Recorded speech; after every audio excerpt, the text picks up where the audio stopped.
today. As usual, your company is appreciated from week to week. We are still in the 2021 Atlantic hurricane season. And we have to make sure that we prepare as best as we could for the eventuality of any impact from, it could be a storm, it could be a hurricane. We have to be prepared.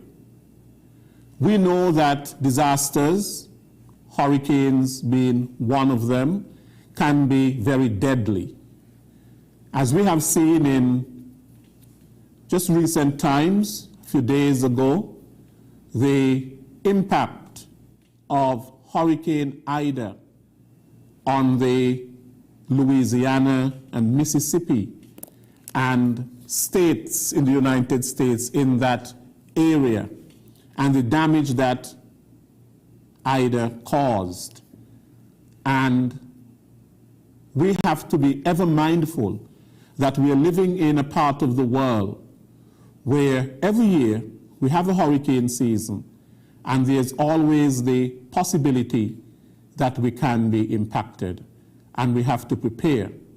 Just recently as well, we prepared for what was Tropical Storm Grace, and we saw how the machinery came together in terms of the preparation. There were about 81 persons coming together just to prepare for the passage of Tropical Storm Grace. Luckily, we were not impacted significantly, but we saw so many people coming together, the telecommunications companies. We saw the 10 subcommittees on the National Disaster Management Committee. We saw NGOs and so on. And that gives you an idea how important it is that we have to prepare with all stakeholders being on board, because hurricane preparedness, disaster preparedness is an all-of-society approach. Today I have with me Mr. Kervin Lloyd, who is a member of the National Disaster Management Committee in the St. Kitts and Nevis National Disaster Plan. And today he's here representing the Foreign Assistance Subcommittee. Mr. Lloyd, welcome. Thank you, Mr. Williams, and on behalf of the Ministry of Foreign Affairs, I'm extremely proud and honored to be here to share in what we do with respect to helping to keep this country safe before, during, and perhaps post-disaster. Right. I have also with me Dr. Eric Brown, and Dr. Brown is representing the Environment Subcommittee. Dr. Brown, welcome. Thank you very much. On behalf of the chair and members of the subcommittee, Environment Subcommittee, thank you very much for having us. Right. The National Disaster Committee, for the National Disaster Management Committee of St. Kitts and Nevis, comprises of chairpersons of the National Disaster Plan subcommittees, governmental, non-governmental, and voluntary organizations, agencies, interest groups, donors, religious bodies, and individuals, all of which must be coordinated to function as one organization in times of crisis and disorder. And we know that when we have these times of crisis and disorder, all these subcommittees, voluntary organizations, and agencies, they come together in what is called the National Emergency Operations Center that is activated and they all come together as one and function as one to deal with disasters. Now, Mr. Lloyd, you are on the Foreign Assistance Subcommittee. What is the significance of such a committee? Well, to put it frankly, the permanent secretary in the Ministry of Foreign Affairs is the actual chair of the Foreign Assistance Subcommittee. I serve as her alternate on that committee, but we are very much involved as to what the committee does, the subcommittee does. We are very much involved in making sure that St. Kitts and Nevis maintains its contacts regionally and internationally with respect to the threat of a disaster, making sure that if needs be, we are in a position to seek the appropriate response and the appropriate help from the region, from our international allies, to make sure that we, as quickly as possible, can return St. Kitts and Nevis to a state of normalcy. Okay, thank you, Mr. Lloyd. And Dr. Brown, the Environment Subcommittee. What is the significance of that subcommittee? Well, as the title suggests, we are responsible for the issues with respect to impacts on the environment. We have to do with the pre-assessment, that is doing assessments before a disaster such as a hurricane would strike, to see the level of readiness and to see what needs to be done in order for us to be as prepared as possible to face the effects of a disaster of any type. We also involved with the post. So in the event that we are affected by any kind of a disaster, we also go in immediately after and do the assessment so that the issues arising can be addressed as quickly and effectively as possible. We work along with the other agencies as well, other committees also, to ensure that there is efficient collaboration so that we can get back, as colleague Mr. Lloyd says, back to a level of normalcy. Right, and so we see that how important these subcommittees are, not just before disaster, but during, as you correctly said, and post-disaster. Now, Mr. Lloyd, in the event that we have a disaster that significantly impacts us as a federation, as a people, what is the process if we need humanitarian aid? What is the process for seeking such aid? Well, first, to be honest, we depend in the Foreign Assistance Subcommittee very, very heavily on the persons who are tasked with doing an initial assessment of damage and so on immediately after the disaster or immediately after the event has passed. We keep in close contact. We have been keeping in close contact with our regional and international partners with respect to assistance so that we can easily call on them for assistance as soon as we are impacted. As soon as we are impacted.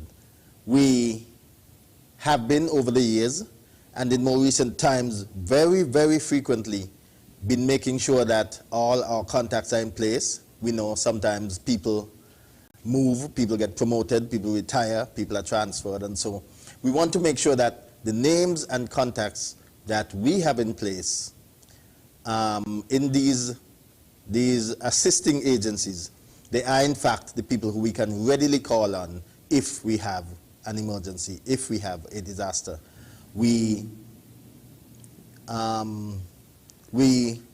procedurally, as soon as we get through the coordinating agency, which is NEMA, as soon as we get a report as to the initial damage, initial assessment of damage after a disaster, we immediately mobilize to contact the agencies who work with us, regionally and internationally, to give them a sense of what our immediate needs are. The long-term needs are going to come after. But what our immediate needs are to preserve life and to some extent property just after the disaster. Right. So of course, you're talking here not just in terms of material assistance, but also logistical assistance. Of course, absolutely, because after disaster, most persons are shaken up, and don't ever fool yourself into thinking that the persons who are assisting, the persons who are coordinating, the persons who are leading, even persons at NEMA, after a disaster, they too are not shaken. So they have a very special role to play. First of all, they're leaving families at home to sacrifice and come out to make sure that the rest of the country returns to a state of normalcy. They too may have been impacted personally, psychologically, and so on, but they have to keep their wits about them so that they can perform the role to which they have committed through NEMA in returning this country to normalcy. We are on the phone. We are using our, immediately post-disaster, we would use all our resources, communicating resources, to enact or effect whatever assistance can be had regionally and internationally. One of the reasons why we say we heavily depend on the persons doing the initial assessment is because if that initial assessment does not come in within a timely manner, a lot of things are thrown out of whack. Usually, in this part of the world, if we are impacted by a disaster, we are usually not alone. And so, when we reach out to others for assistance, there are usually other entities, other countries, other territories that are reaching out maybe to the same persons for assistance. And so, there's a saying, the early bird gets the worms. It's not that we so much want to be ahead of everybody else, because a disaster is a disaster. It's not so much that we want to be ahead of everybody else in seeking assistance, but the later we stay, the longer we stay to submit certain critical pieces of information, is the less likely that we are to be at the forefront when these agencies step forward to assist us. Now, Mr. Lloyd, your embassies, St. Kitts and Nevis embassies abroad, how critical are they when a disaster impacts us in terms of the foreign affairs and its relationship with these embassies and consulates that are abroad? Well, to be honest, more and more persons within the diaspora, Canada, the United States, Europe, and all around the world, we are encouraging our missions and our heads of missions, the staff at our missions, to keep a very, very close relationship with them. Not only find out where they live, how to contact them, in the case of if they have problems, but also to make sure that we know how to find them, because some of these people are very, very willing and ready to move at a moment's notice if anything happens in their home, St. Kitts and Nevis. Very, very willing to assist, very willing to mobilize all the resources that they have, very willing to mobilize all the resources that they know of outside of their own private assistance to make sure that whatever help comes into St. Kitts and Nevis can come quickly, can come willingly, can come in a capacity that is the very best that we can receive at that point in time. And what is your role in terms of, foreigners that are living here in the Federation? For example, we have a number of maybe people who are working here as foreigners or students who are studying here. The Ministry of Foreign Affairs, we have, in fact, not only, well, through our missions, first of all, there are persons who live here who are from countries that we consider to be allies of St. Kitts and Nevis. And so we serve as a conduit, as a sort of liaison between St. Kitts and Nevis and those countries in the event that we have a disaster, and those countries are interested in what is happening with their people in St. Kitts and Nevis. We try our best to communicate with those countries. If those countries are, I don't want to say critical, but if those countries are overly concerned as to what is happening with their people, we try to be the first, as the Ministry of Foreign Affairs, to assure them that their people are okay and that their people will, in fact, we have a very warm practice in St. Kitts and Nevis of treating people, guests, people coming in from overseas, people who live here but were born overseas. We have a knack for treating them like our own, especially in times of disaster, in times of when there's a need for assistance. You know, St. Kitts and Nevis people, we argue a lot, we fight a lot, but when it comes to a disaster, there's no time like that we see our people coming together. And as long as you're here, as long as you are here, we don't care if you're Kittitian, Division, or wherever you're from, as long as you're here, if you're in need of help, especially in times of crisis, St. Kitts and Nevis, we always rise to the occasion. Mm-hmm. Thank you so much, Mr. Lloyd.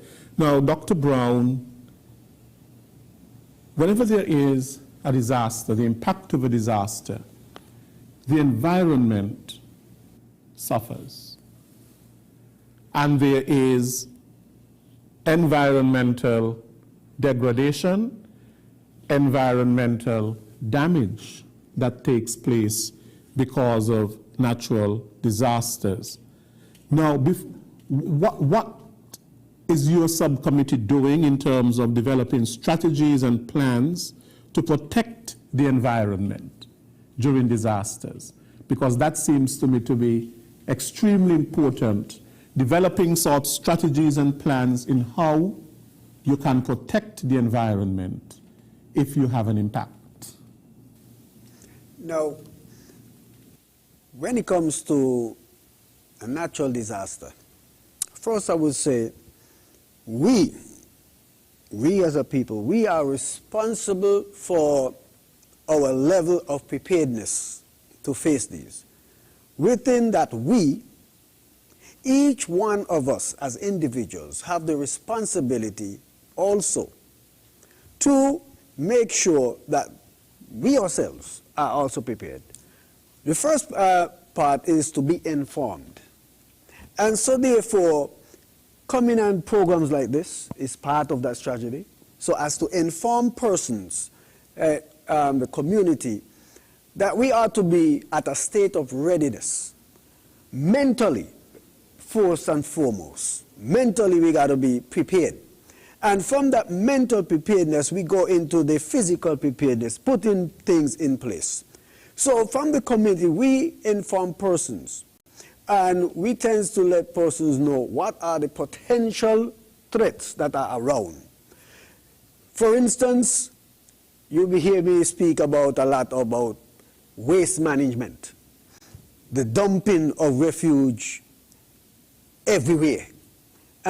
It's something that is growing, and it is a great concern when we talk about disasters. Because when we leave our waste of all sorts lying around in areas that we think, okay, nobody see me dump it, it's hidden somewhere. We're not only talking about hurricanes, when hurricane hits us, but we're seeing a lot of bushfires at times. And bushfires, because you have these flammable items lying around in the bushes, they act as fuel.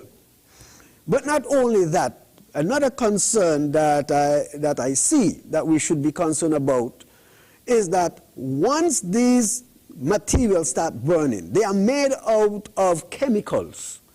And when you think that is just smoke that is coming to you, this smoke may be filled with gases, gases that is toxic to humans, animals, livestock.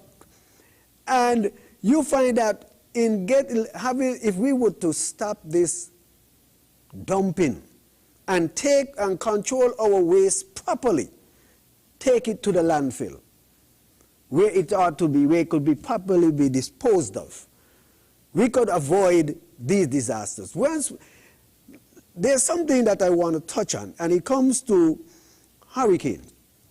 We tend to be quite insensitive when it comes to a tropical storm. When the tropical storm is threatening us, we go about as if, well, no, man, that's just a light breeze.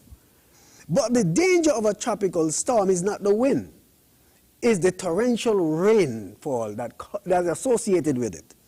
And we have to be mindful that the type of soil we have is mainly a sandy or sandy loam, which is easily washed away. It's easily removed. So many times when we look at, we have to be mindful of what we do. They want the indiscriminate removal of vegetation, especially trees that would help to hold the soil. Person like to see from here, miles away from where they're at. But we got to be mindful that these also help in fighting these natural disasters. One of the things that I'm seeing that is growing, and I'm going to touch here on the construction industry, is when persons are building their homes, persons tend nowadays like to excavate their land. And we want to build a basement. No, nothing wrong with that. But we have to be mindful of the way we go about doing it. And many persons decide, call in a backhoe and excavate because it's on my land. We don't seek the assistance of no kind of engineer or even building authorities and those. We just dig down and we build. But what we need to understand is that here in St. just about anywhere you go, the land has a slope. And once you disturb that slope, that terrain, by excavating especially, you have created a sort of a weak point. If we talk about geology, a sort of weak point. Now, when we have torrential rains, and that water soaks into that soil tends to move in the direction of the slope. And so therefore it exerts a pressure, especially a downhill pressure. So when you excavate, you allow a certain face to be exposed. Now, I'm going to call to attention a certain area. Bear in mind, in the Keon area, there's a road that runs from Upper Keon by the Sandbach Strait Waterworks and goes towards Windsor University. If you look at that road, you will find the mountain side of that road, traditionally, historically, is a hill. And now persons have gotten land on the hillside. And what you find is that there's this phenomenon that there are persons who have built already on the hill and left the hill intact. But there are others who have dug down the hillside because they want to make that road the front. In truth and in fact, the front should be the road that runs parallel to that road on the mountainside. But they decide they want to have access to their property from the bottom road. So they have dug down. Now when you look at that, what you have created, a whole community that is behind them is on a slope that is sloping in that direction. What I'm getting at is this. All that digging down has created weak points. And so when somebody is going to come and going to put down, there's a big difference in putting down a house, which is like the size of what we call a low-income house, than somebody who's going to put down a two-story apartment building. And we see that happening. What happened is that the weight, putting tons of concrete on soil, it displaces. Physics tells you that. It displaces its weight. But when there's an avenue that allows this soil under there, that foundation, to displace soil, especially when that soil is wet, it displaces towards the weakest point. And I see people who say, oh, they put down a retaining wall. All walls are not retaining. And what I'm seeing people in just, they put in on a fence. They put down a wall. In some other areas, I've seen persons, the wall is actually their house because it's jammed against that excavation. What you find is that the pressure that is on that, it's a disaster waiting to happen. Persons need, what I'm appealing to persons, you, when you're doing this kind of work, get the proper guidance when you're doing this. Because if you're going to put down a $500,000 investment only to have one event to occur, and that event cause you to lose all of that. Not only that, be mindful of your neighbors as well. I will call to mind an incident that happened over Frigate Bay. We know that house that slipped down. If you were to look at that house, you will notice that the house was well built because it went down entirely. The house itself was well built. But the foundation, the area under it, there was an issue. Whatever the issue was, I'm not going to get into that. But the direction of movement, you would notice that there was nothing behind it to actually stop that movement. So persons, when you are building, remember disaster. Build to protect you and the surroundings. Another thing, look at your drain work. Make sure the drains around you are maintained. Nothing wrong if you're going to go and take some and clean out some guinea grass from the near drain. We like to say, we wait, they have it down there, nobody even come clean it. Your community is with responsibility. Protect yourself and your property. Keep those waterways, the gutterings around your house, those on the roof and those around your property. Keep them clear. Keep the where water is supposed to run, keep it clear, let the water run. Also, remember when we talk about disaster, keep in mind, we're not just talking about hurricane. Keep also that area, especially if there's a lot around you that is overgrown, the person ain't ready to build yet. Keep a little fire break around it as well. Keep debris from accumulating around it. When you see somebody just storing things on the lot and it's just loose, say something. Say something. Because in a hurricane, these could become missiles. If there's a fire, these could cause problems and affect you and everybody else. I'm calling for folks to be conscious of their surrounding. Sand mining. Something I'm seeing is that person believe because their property is theirs, they can just go and excavate the sand and move it. I want to make it clear today, according to the Minerals Act, all minerals, whether it's diamond, gold, or sand, is property of the state. And you need permission to remove it. Right? Some people I see selling sand from out the yard. The logic behind it is this. You might say, well, why in my yard or in my sand? Yeah, but when you're doing that, you're excavating, you're binding. We also have to come and assess that that material is safe to move because you're not putting other property and your property in jeopardy as well, right? It's all right to move it and put it back. But when you're taking it off-site, you need permission for that. Doing any kind of excavation, you need to have somebody come in and do the assessment so that you can be properly informed as how to go about doing it. Because you may be looking at your property, but we look at the bigger picture. We look at the whole community. Go back to the same Keon. Now, if there's an event of slippage of soil on that area, because the community above the road that I'm speaking about is considerably higher than the road itself.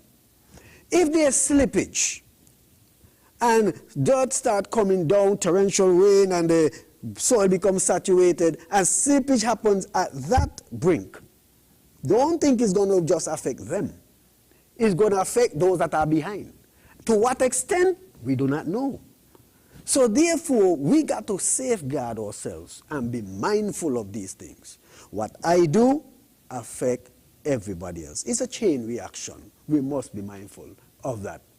Disaster preparedness is individual preparedness. It's a community preparedness. Thank you so much, Dr. Brown. You touched on a number of areas there, and how important it is to develop environmental awareness. Having some knowledge of your environment helps us in preparing for disasters. So, for example, we know that we live along the coast. We know the possibilities of a hurricane. We know that we are in more danger than somebody who doesn't live along the coast. And so therefore, we do not have to place ourselves in a situation that makes us more vulnerable to disasters. And I think you mentioned a number of things there in terms of how people build. Bearing in mind the environment in which they live and how that can help to mitigate against the impact of disasters. How important it is to prepare, and that my individual action can have consequences for others, and how important it is to have that, the collective response and the people coming together and building stronger communities in terms of the infrastructure to mitigate against the detrimental impacts of hurricanes. So that basically is pre-disaster. I will come back to you. Yep. Now, Mr. Lloyd, because Foreign Affairs, we have one Foreign Affairs here, but the ministry does not operate solo. Your success or your failure has to do with your relationships and how you coordinate with others. Of course, because we live in the Caribbean and we're close to Latin America and so on, we know that a lot of the hazards that we face are faced in common. They're very, very similar. And because they're so similar, we know that our response has to be collective. A collective response to these common threats and these common disasters. Now, what are some of the international agencies, donor countries, NGOs that the ministry has a relationship with? The Ministry of Foreign Affairs we've managed to forge several beautiful partnerships with a number of, practically all of our allies. Let me single out before I go any further, Taiwan's extremely efficient response to any time there's a threat on St. Kitts and Nevis, be it hurricane, be it, Taiwan was asking when the volcano was giving trouble in St. Vincent and the Grenadines, Taiwan was asking, what is the possibility? What would we do if by chain of causation something were to happen concerning our own Mount Limega here? And even at that point, they gave their commitment that they were ready to stand with St. Kitts and Nevis in terms of any assistance we might need. We have a very good relationship with AICA. We have a very good relationship with the Canadian government, the government of the United States of America. And so there are a number of places, even Mexico and some of the Latin American countries, they stand ready. You know, it's amazing. There are countries who even if they themselves face the possibility of being impacted at the time when we are impacted by a natural disaster, they still stand ready to offer whatever assistance they can. Like I said, what we have been doing is making sure that our contacts within the disaster arena or disaster assistance arena of the United States, of Canada, of the European Union and so on, we make sure that the names and faces and the contacts that we associate with getting assistance in times of a disaster, that they are intact. So far for the year, we've updated those contacts or made sure that those contacts are intact like 4 times. And again, when we were threatened recently with the storm, the impending storm, again, the subcommittee met under the leadership of the Permanent Secretary, Ms. Kebas, and we went over a number of things. We went through all of the contacts, all of the telephone numbers, all of the other kinds of contacts. If this goes down as a contact, how do we proceed? What's the backup plan to if we are trying to get this agency and there's no response? What do we use as a plan B, and so on? So we have in fact been going over and over. Some people might call it redundancy, but we've been going over and over and over those contacts just to make sure that in the event of a disaster, they are right there. Our reach to them is right there. Again, I cannot stress enough that many times when we are impacted as a country, there are other countries in the region that are impacted by similar or same natural disaster at the same time. And so we depend very, very heavily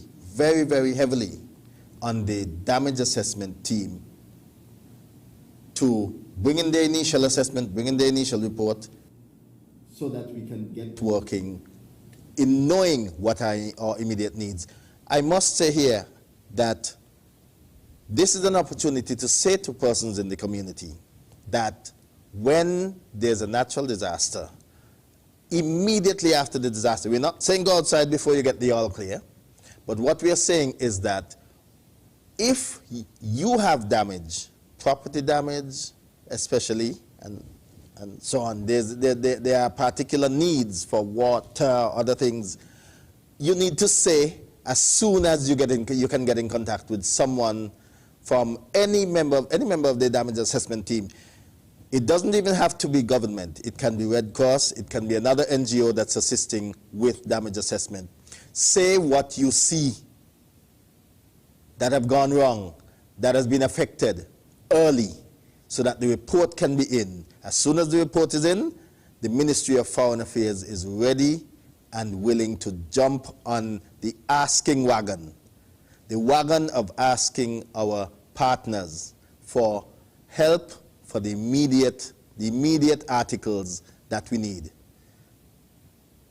Yes. I know that the Caribbean has, in terms of the coordinating disasters and so on, the Caribbean Disaster Emergency Management Agency. What is the relationship of Foreign Affairs with that agency? We have absolutely no problems communicating with the regional agencies with respect to disaster, but in the case of the one you just mentioned, they have a very, very close-knit relationship with NEMA.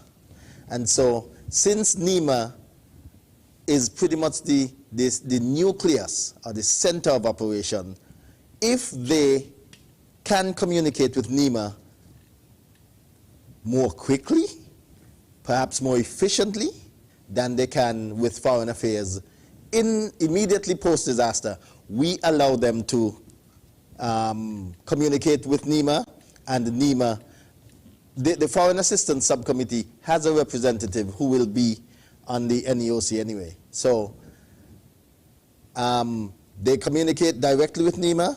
and the NEMA in turn will be able to give instructions or advice to the Foreign Assistance Subcommittee as to information that they have received, offers for assistance that they have received, and so we wouldn't be duplicating to begin with. And secondly, we would be in a position to assess who has already committed to assistance to us, and knowing that if this part is taken care of, then Foreign Affairs Assistance Subcommittee, the Disaster Assistance Subcommittee, can focus on another area. And you have a relationship as well with USAID? Yes, we do. Yes, we do. A very good relationship, in fact. Sometimes even before, I think it's okay to say sometimes even before we are able to contact them concerning an impending disaster, we get the emails, we get the communication correspondence from them. We see that there is an impending storm coming your way, you know, and we just want to remind you that we stand committed.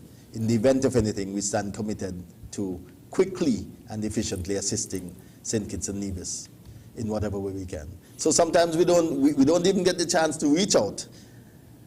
Even before we reach out, some reach out to us to remind us that they stand ready to assist. Mm-hmm. Yeah, but what is the importance given to diplomatic and consular missions, and the importance of communicating to donor countries from policies on the acceptance of unsolicited or inappropriate supplies?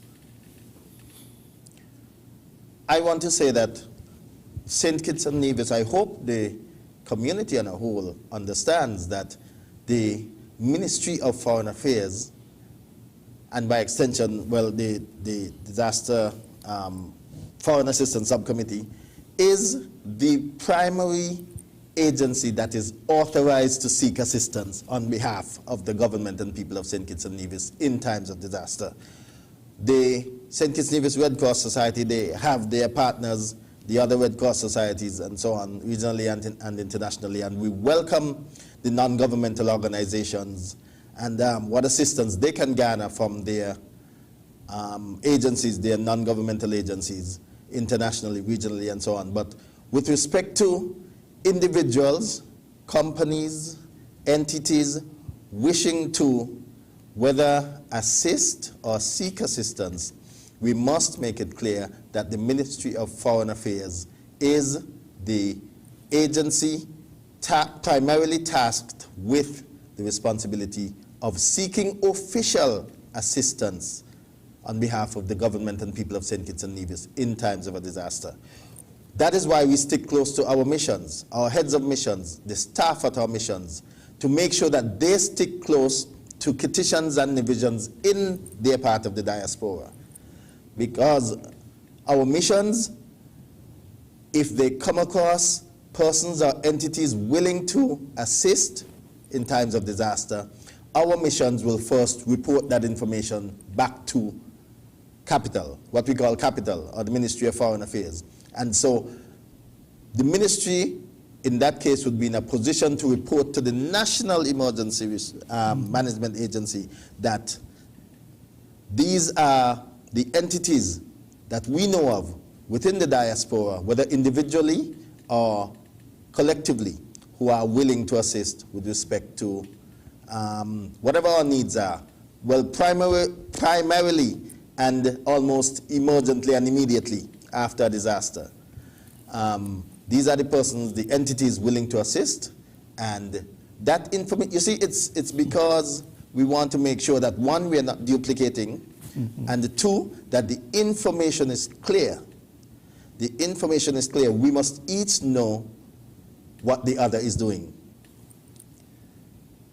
Because if someone says they're asking for something from a company in the United States on behalf of the people of St. Kitts and Nevis after a disaster, who knows if our mission in Washington has not already been in contact with the corporate sector of that same company.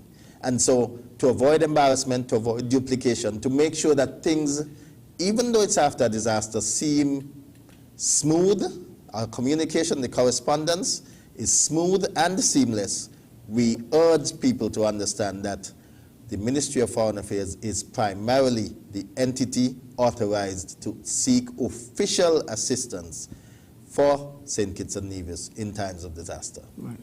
We welcome whatever the assistance, we welcome whatever assistance persons want to garner, put together, and forward. However, it must be done properly. And how to do that properly? You find the nearest embassy or consulate that is responsible to St. Kitts and Nevis, and they would transmit that information to us as to what is being offered, what is happening with respect to persons and offering assistance, so that the information can flow properly. We can't do anything in silo in the United States, and the Ministry of Foreign Affairs certainly cannot act by itself outside of informing and advising the National Emergency Management Agency that of the situation. Yes, and sometimes, even though it's a disaster and there is need for disaster relief, which the humanitarian aid helps with the disaster relief, the donors and people who want to donate, even though the intention is good, sometimes there can be ulterior motives behind basically giving, and sometimes to who is doing the giving, because then you don't really want the country's reputation to be tarnished. Absolutely. And additionally too is that you want to make sure that what is given is really what is needed.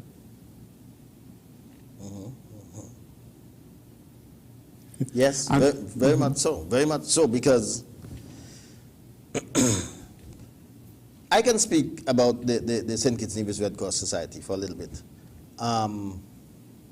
The St. Kitts Nevis Red Cross Society, after a disaster, even in their efforts to assist, they don't just go out giving out packages and so on. They try to understand what the particular needs of the family, the individual, the community that they're living with are. Because it makes no sense to give out pots and pans to a family who is going to die of thirst in the next 12 hours. And it makes no sense to give out food to a family who may more immediately be in need of clothes and blankets and that kind of thing, and so on. And so we have to be it has to be a very coordinated approach. It has to be a very coordinated approach. I think the backbone of why the Foreign Assistance Subcommittee operates the way it operates is to ensure that there is proper accountability for anything that St. Kitts and Nevis receives as assistance. If 1,000 blankets were donated by USAID after disaster, the Foreign Assistance Subcommittee would like to be in a position, along with NEMA, to be able to account for 1,000 blankets, even if the 1,000 blankets have been in fact distributed to the community. We would like to be in a position, along with the rest of government, to properly account for what assistance was received. You've made an extremely good point, because whenever you have disasters of great magnitudes, people are willing to help, but sometimes the aid never gets to the people, or it only gets to a few people. And you wonder, where did it go? Where did it disappear? And it brings the whole question in terms of the management of the humanitarian aid, because sometimes that aid is misappropriated. As you correctly said, you might receive so many blankets, but the blankets can't be accounted for. And And whenever you have that sort of, it is really disturbing, really, that when you have a disaster and there are people suffering and in need, that the aid that was given to help to alleviate that suffering and to bring relief to those persons suffering, that aid never reaches them, they never benefit from it, and that there are unscrupulous people who are pocketing the aid, misappropriating it, and that sort of a thing. It is rather unfortunate. And it happens, and we've seen it happen. We've seen it in the case of Haiti and other places. Now, sure, go ahead. Just before you go, sorry. I'm not speaking, if I could put it this way, I'm sure the permanent secretary in the Ministry of Foreign Affairs would not mind me saying to the general public, as long as the Ministry of Foreign Affairs is involved in, say, the Foreign Assistance Subcommittee, accounting for whatever aid or whatever assistance is received post-disaster, you see, because even after disaster, when things pan out and when things go back to normal, a very, very high sense of embarrassment can loom if persons cannot account for what the country has been given in terms of aid and assistance after disaster. Everybody is trying to get back to normal. Everybody is in a fluster as to who gets what, and I didn't get any blanket, I didn't get any tarpaulin, etc. But I can say, I think the permanent secretary in the Ministry of Foreign Affairs will not mind me saying that as long as the Ministry of Foreign Affairs is involved in accounting for any relief or aid or assistance that this country receives post-disaster, it is going to be thoroughly, every effort is going to be made to make sure that it is thoroughly and calculatedly accounted for. Now, Dr. Brown, we spoke about the importance of people preparing so that the environmental impact can be lessened.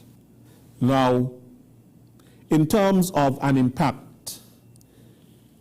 what can be put in place or what is designed as an environmental response in terms of disasters? Because, of course, you know, you can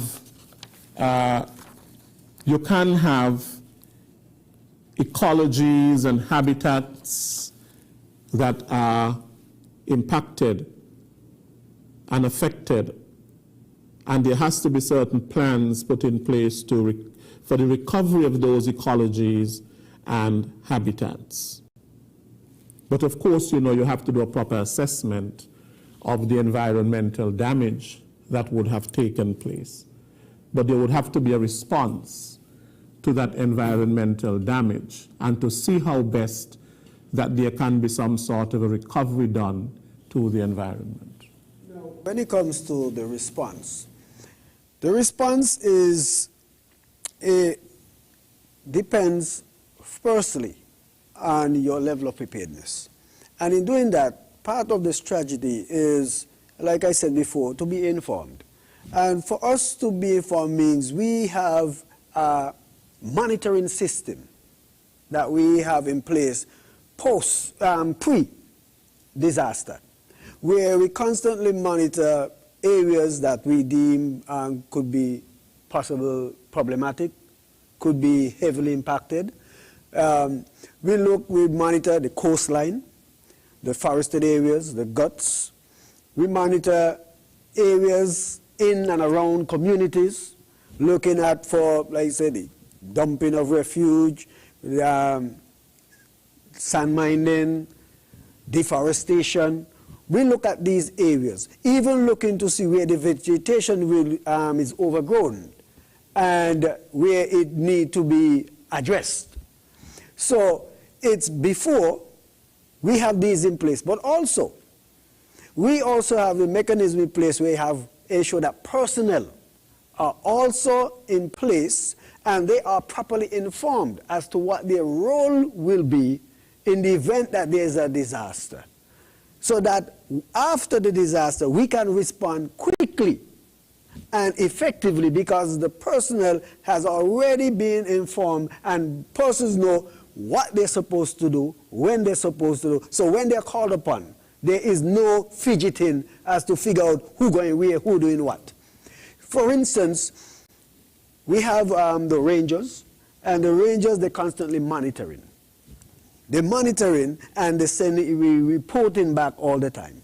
So we know exactly, listen, hurricane pass, we know exactly where we got to go to and look first. Where is priority? We also have to listen to what the public is saying. This is the place to be affected.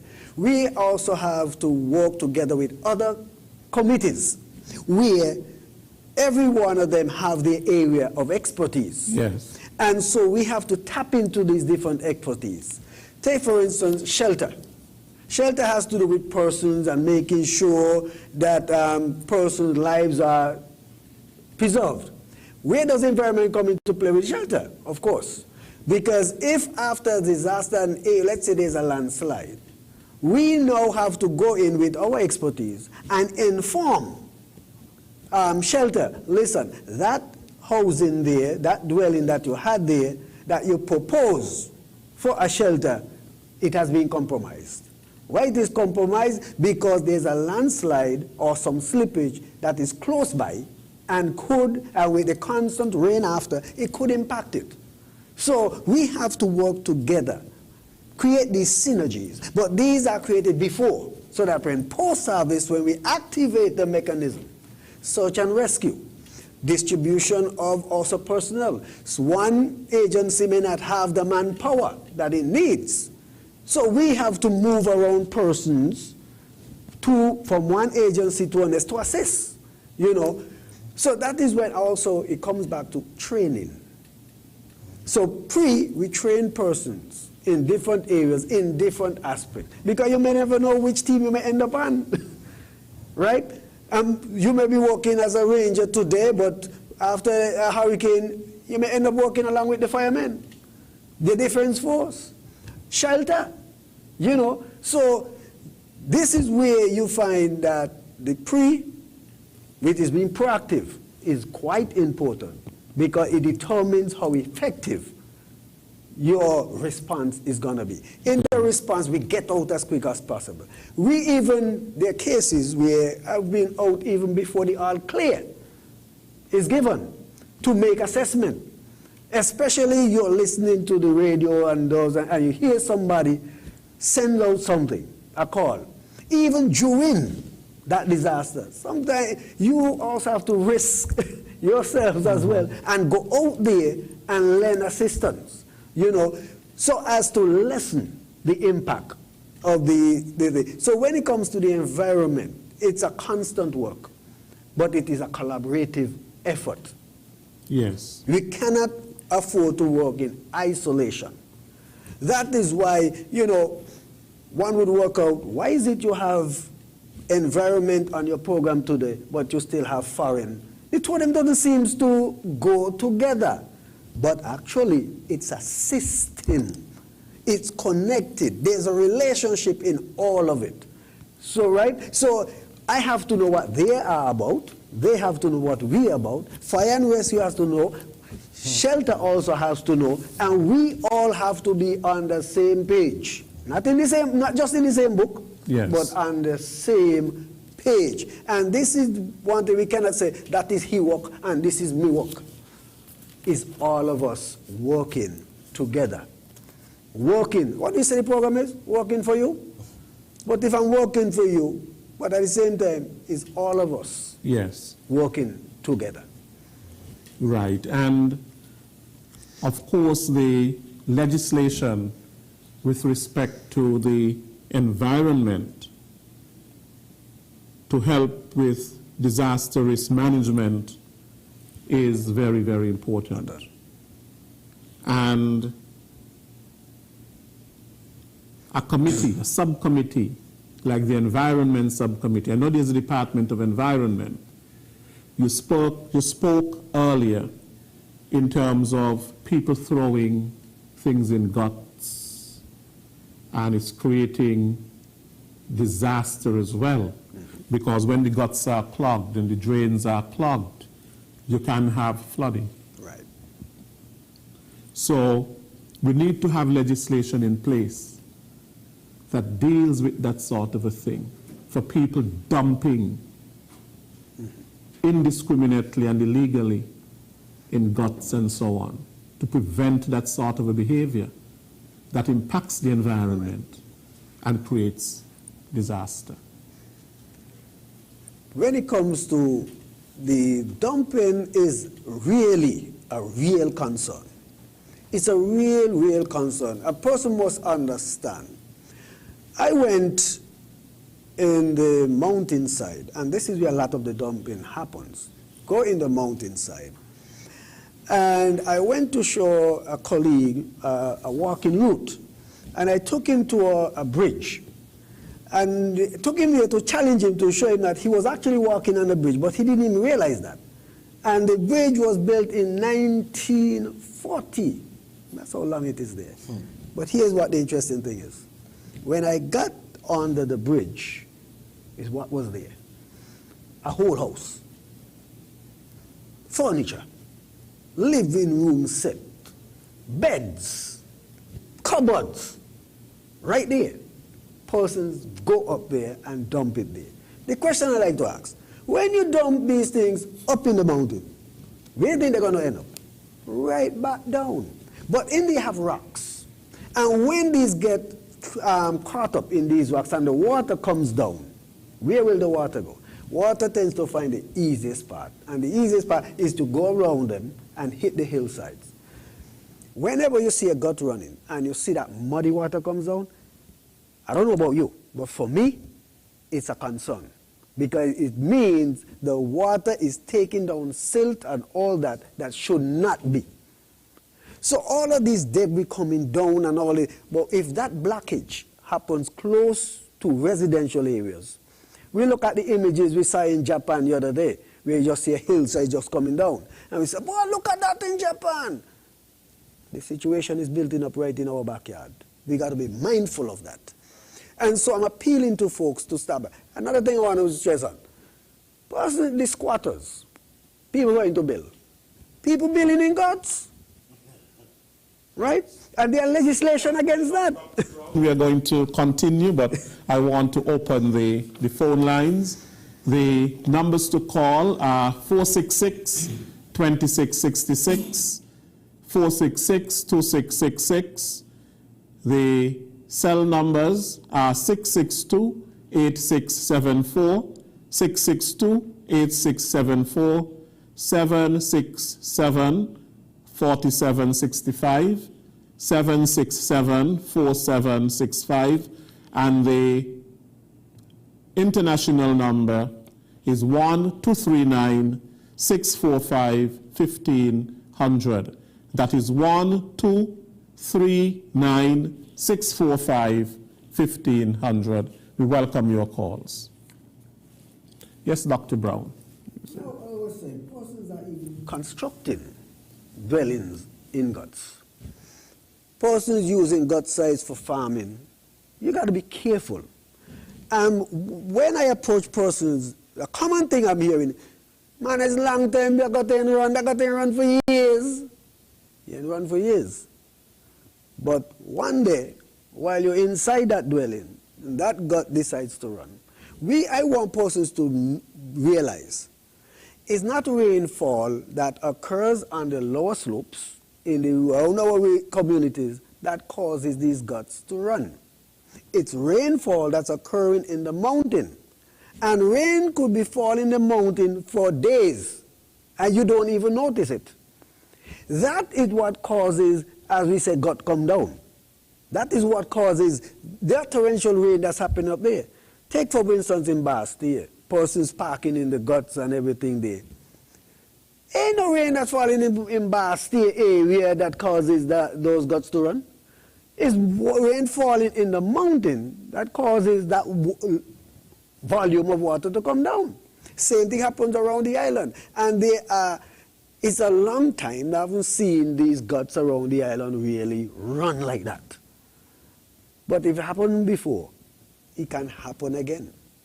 They are guts here for a reason. Water make them. So, persons, be mindful. If you got land, even legally, make an assessment of that land, constant assessment to ensure that your land is not being compromised. Look at the activities that is happening around it and ensure your land is not compromised. And when you're going to build, put measures in place to safeguard your property and the properties around. For those doing farming, it's not every type of farming that goes any and any way. We in the Department of Environment, we are responsible for God, because God says what in the legislation is what is considered areas of special concern, meaning it's a type of protection. You need permission to do that farming. There's certain type of farming, that's why fruit trees and those, and depending on the slope and everything, I may tell you, don't touch it. At the other post, I may tell you, okay, it's okay because it's a bit distant from the waterway itself, and the slope is enough to do certain type of farming. So persons get permission before you go in, right? Don't wait for me to come and tell you move and then you start to cuss. Your cussing ain't going to mean nothing, right? Because I look at the bigger picture. There's a community downstream that needs to be protected. Also got to protect you as well. When it comes to us, also one thing I want to tell us about the committee is the assessment that we make is alternative routes. So that in a case of a disaster, hurricane, anything like that, if the main road becomes blocked, we look at alternative routes. But I must appeal to folks. These alternative routes are not meant for regular traffic. So you have to pay attention to persons directing the traffic. I'm going to name one famous part, that's Keon.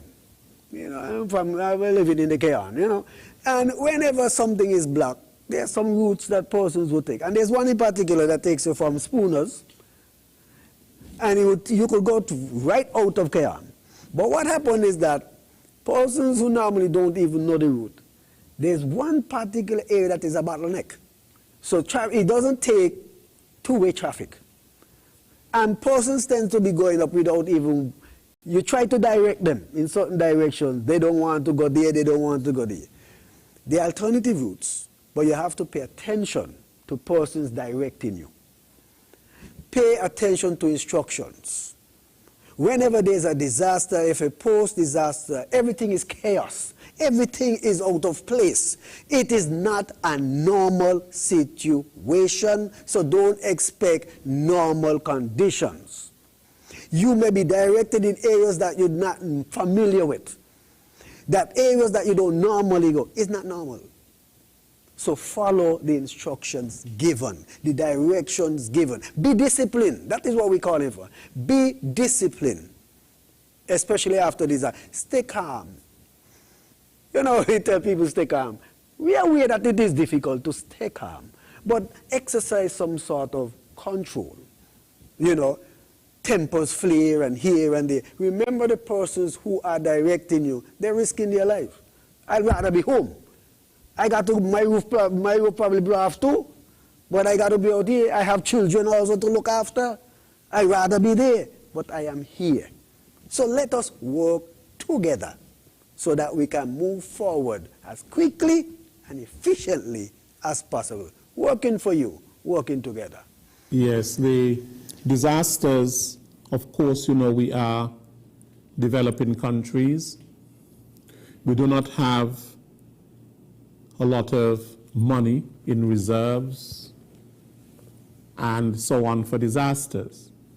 And every time there is an impact from a disaster, it sets our countries back in terms of their development, when hurricanes impact us, earthquakes, whatever the case is, as developing countries, our development is severely affected. And it's almost like we have to start all over again. We do not have large reserves like the United States of America and Canada, that when they have these disasters, they can speak about their activating this fund and that fund to deal with their disasters, FEMA and all kinds of things. And so we have to depend on assistance from outside. And that assistance, as Mr. Lloyd explained, in the first instance is really immediate, but it can be long-term as well. That is why we, in the Foreign Assistance Subcommittee, we not only stay in contact with our partners for assistance in the hurricane season, inside the hurricane season, out of the hurricane season, we are in contact with them.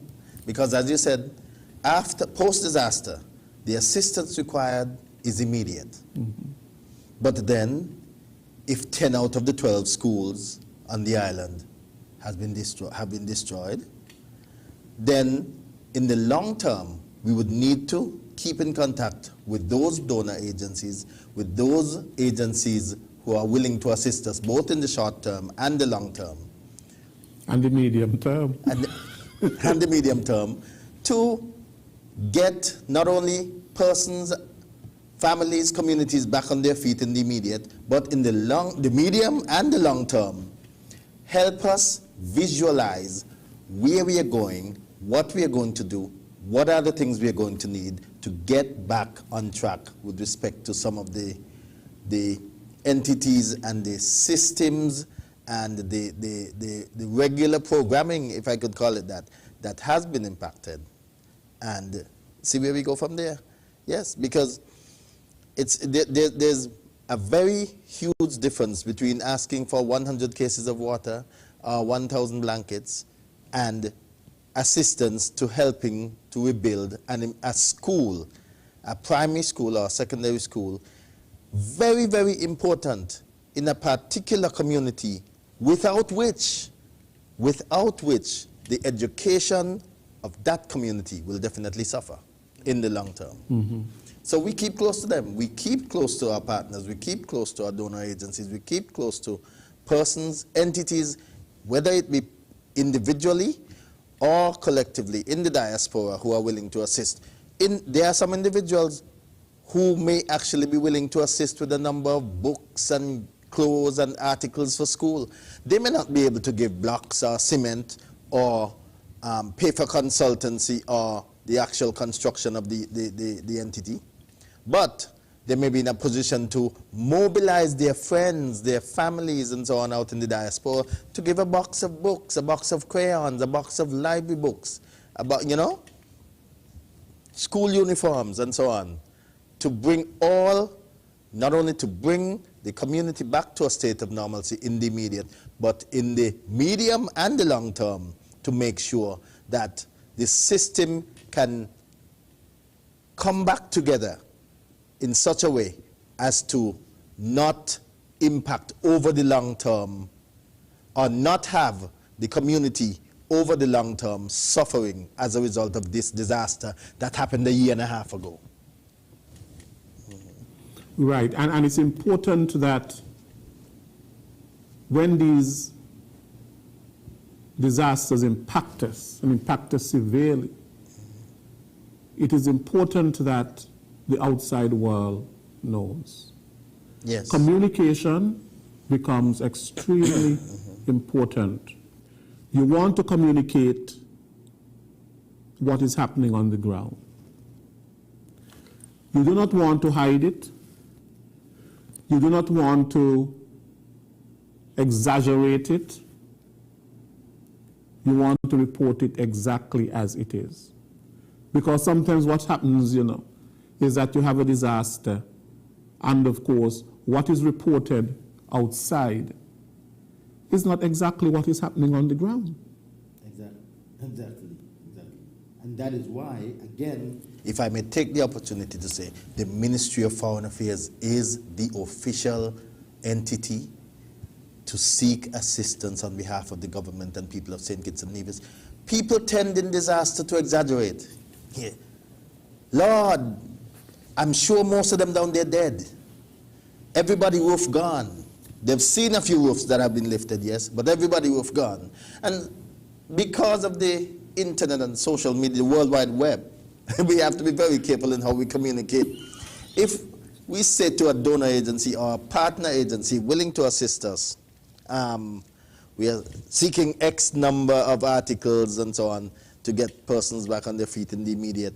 And somebody puts on social media totally different scenario, totally different account of what they think they observe in the community, then the agency, the partner agency trying to assist us is going to wonder, well, what is really happening in St. Kitts and Nevis? Here's an interview, or here's a commentary on somebody's social media saying the situation is much worse than the Ministry of Foreign Affairs and the government of St. Kitts and Nevis is putting out that it is. And on the flip side, the situation, well, I thought the government, the Foreign Assistance Committee reported that they were in need of X number of articles. Well, based on this commentary, based on this contribution from this individual or these individuals in the community on their social media pages, things are not as bad as the government in St. Kitts and Nevis is saying that it is. Maybe they really don't need 1,000 blankets. Maybe they really don't need X number of pieces or articles of clothes, as they are saying. This person is saying it's not so bad. Maybe for that person and their family, it may not be so bad. But then they live 2 or 3 miles away from a community that has been severely impacted, more severely than they know of. And so when all the information from the assessment team comes back to a central point, which is the National Emergency Management Agency, then the Ministry of Foreign Affairs and the Foreign Assistance Subcommittee is in a better position to give a comprehensive picture of what is happening in the island, in the country, in the Federation, as opposed to 1 or 2 persons telling, whether exaggeratively or subjectively, what they observed and they think to be the situation in the entire picture. Right, so the over-reporting of the damages can be a problem, and also the under-reporting. Yes. The under-reporting can also be a problem, because remember that whatever aid that you would require must somehow be proportionate to the needs that are there in terms of what the people have. Yes. So if you under-report, you're not going to get enough to help the situation. And we don't get enough, you know what's the first thing that's going to happen? Persons in the communities, especially those severely impacted, they're going to start to compare and contrast. Well, as far as I know, Connery was not hit as hard as Challengers, and everybody in Connery seems to have gotten a package, a relief package, toiletries, this and that and so on. And nobody seems to be looking at Challengers, nobody seems to be realizing that Challengers was hit equally as hard or more severely. So individuals ought to refrain from giving social media, I'm sure, the impression post-disaster that the way they see it is the comprehensive picture. They ought to allow the persons, the entities authorized to do the reporting, to seek the assistance, to be the entity that reports to the nation, through the National Emergency Agency, what the comprehensive picture is, and to be the agency to be talking to the, officially talking to the donors and the assistance personnel outside. I can't recall whether it was Irma or Maria. Though in recent times, those are the two that we really remember. And I remember that NEMA did a report in terms of the number of persons who suffered damages to their roof and who needed their roof repaired. And there was a program to assist with roof repair. But then you had all kinds of people coming out of the woodwork and saying that their roof was damaged too. But anyway. Yes, doctor. In terms, let me come in here, in terms of local scene, when it comes to communication. I too would like to join in and say to the general public, post-disaster, or even during the disaster, please be mindful of the type of commentary and message that you give out. Because we also get a lot of our information, our main source is the community. And there are many persons who give second-hand and third-hand report. But we know as it goes from hand to hand, the report changes, right? Telling people refrain from this because it creates more panic and chaos and more confusion. And so we have to be deciphering, because remember, we have to prioritize. So you're going to tell me, oh, down here in Newtown, all the roof them blow off. That's what I expect everybody to in Newtown to be running up and down the place. Whereas I could be rushing to Newtown, but not realizing my neighbor next to me is actually hurt and actually needs immediate attention. But because of somebody calling me and giving me this graphic, imagery, therefore my priority changes based on that report, not really giving me the opportunity to make a proper assessment as to where to actually the assistance is urgently needed. Persons, I will tell you, charge your cell phones and those kind of things. If you have radios for communication, make sure they're up and working. But please, use proper discretion when relating information. Your information is key, but you also got to be mindful of what you're relating to give a proper assessment to persons. Yes. So that we can properly assess and respond appropriately. That is quite key. And I'm appealing to folks, watch what you say, watch what you write.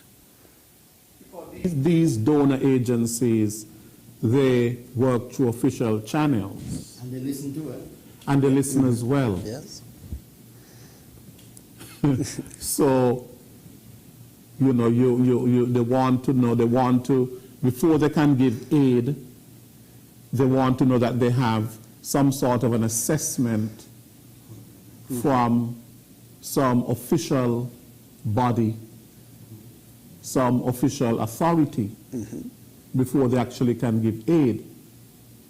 And they want to know specifically, what is it that I can give? You should, the list in terms of humanitarian aid, I meant to ask you that, Kervin, should come from where? That official list, in terms of the aid. Should actually, through the National Emergency Agency, come from you're talking about locally in terms of the assessment? Yes, because you don't want people giving things that are really not needed. If you're going to be attending to the needs of people impacted by a disaster, then that list in terms of what should be donated to help the people, where should it come from? It should come from, that list should come from the persons, the committee, the subcommittee, doing the initial assessment of damage and needs within the community. It makes no sense, again, to provide clothes to persons who are going to be hungry for the next week. It makes no sense to provide in the immediate food for persons who have managed to, their roof might be gone, but they have managed to stock up on canned goods in preparation for the storm. Those resources could go elsewhere. Yes. Okay. Okay. So the list, the immediate list of the needs individually, as families, as communities, come from the people, the subcommittee, who immediately after the disaster go in and do the assessment as to who has been injured physically, what property has been damaged, and what the needs are of the individuals in the different areas.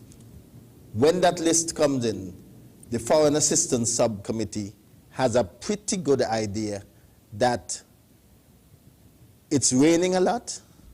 What we actually need are more tarpaulins than clothes, or the water system has been compromised, and what we need more immediately, right now, is potable drinking water. Houses, structures have been destroyed. A lot of persons have had to be placed in shelters. The immediate needs of those persons in the shelters are toiletries, personal items. Okay? After a disaster, I think that individuals, it doesn't take a lot to make an individual nominally or fairly comfortable, you know. As long as post-disaster, persons, whether in shelters or in their own homes, can return to a level of comfort that gives them the hope that tomorrow is going to be better than what today is.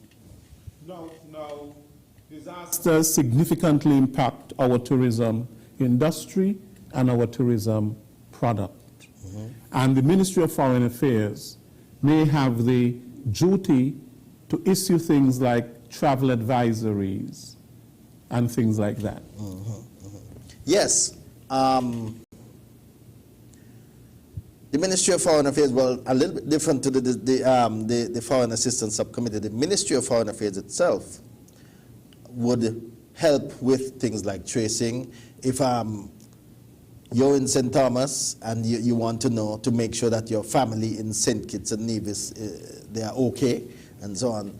Those things the Ministry of Foreign Affairs can try to assist with in terms of tracing, make sure that we report, we answer inquiries of, I heard that the village of Deep Bay was hard hit. I have all my folks and my children and so on living in Deep Bay. I want to know about them. The Ministry of Foreign Affairs can try to facilitate through, of course, the National Emergency Management Agency with those kinds of tracing. Issue of travel advisories and so on. The Ministry of Foreign Affairs, as does the Foreign Assistance Subcommittee, would be guided by the issuance of a report, the issuance of advice, the issuance of direction from the National Emergency Management Agency to say, all the reports have come in from the different areas, and the National Emergency Management Agency has concluded that up to this point, this is the state that the country is in. The country is now back to a place where we can begin to reaccept tourists. The state of the country is such that we, in as much as we would love for tourists to start coming back quickly, we might not, Brimstone Hill might have been damaged so bad that we are not quite ready to accept tourists back at that UNESCO World Heritage Site. Now, the composition of the Foreign Assistance Subcommittee, I'll just read the composition. Mm-hmm. The director, the Ministry of Foreign Affairs, who is the chairperson, who is the permanent secretary, the cabinet secretary, the Director General of the St. Kitts and Nevis Red Cross, a representative from the Ministry of Finance, Developing and Planning, and we can understand why, the Ministry of Tourism, a representative from the UNDP, United Nations Development Program, yes, a representative from the OAS, the Organization of American States, a representative from AICA, a representative from NEMA, an ex officio member, and a representative from NEVIS. So that is the committee, the coordinating committee, Yes. the Foreign Assistance Subcommittee, which shows how important. And then, Dr. Brown, your committee is the composition of that committee. You have the Director of Environment, who is the chair, department, a representative from, well, they have here oil companies, Texaco, Delta, and Shell, but we don't have Texaco here. And we don't have Shell here. Shell. What So is the one? Sol. We have Delta Petroleum, I'm Sol. and we have Sol. Yes. The St. Kitts and Nevis Heritage Society, you can understand why. St. Kitts and Nevis Defense Force, the Coast Guard, the Forestry Division, Sustainable Development, St. Kitts and Nevis Fire and Rescue, Parks and Beaches, the Ministry of Marine Resources, Maritime Division, the Solid Waste Management, you touched a lot on the thing, Public Health, Yes. and a representative from NEMA, an ex officio member, and a representative from NEVIS. So these subcommittees are comprised of persons who are capable and competent in certain areas to be able to assist whenever a disaster impacts us. You see there that there are certain entities that doesn't seem to fit in the framework of what persons normally think, like the petroleum companies. But remember, a disaster is not just a natural disaster. It could be a fire, right? It could be anything that is A disaster. widespread. That is hazard, correct. Right? Any event, right? Man-made or natural, right? So we are trying to be prepared in the event of any disaster, no matter what the characteristic is. No, we are out of time. We have to go. And I know that the Foreign Assistance Subcommittee, for example, if there's a health disaster, you would work along with the Ministry of Health. Absolutely. Absolutely. Because some of the assistance may need to come from overseas. Yes, for example, what we have now in terms of the COVID, and I noticed that the Ministry of Foreign Affairs, working along with the Ministry of Health, whenever we received any sort of a donation from Taiwan, it was always the representatives from Foreign Affairs, the Minister from Foreign Affairs, and the Ministry of Health working together, because this is a public health disaster. Right. So we see the collaboration, and we have seen that there. Is there anything that you want to say before we go? Well, just to assure the public in St. Kitts and Nevis, well, to make them aware first and foremost that the Ministry of Foreign Affairs is the official asking agency, if I could put it that way, in times of a disaster on behalf of St. Kitts and Nevis. We want to assure the public that we remain in close contact with our missions, the persons in our embassies and high commissions overseas, and by extension, the persons in the different areas of the diaspora around the world, to immediately access assistance on behalf of the public, on behalf of St. Kitts and Nevis, should we be impacted by a natural or other disaster. We want to assure the public that the Ministry of Foreign Affairs stands ready and competent to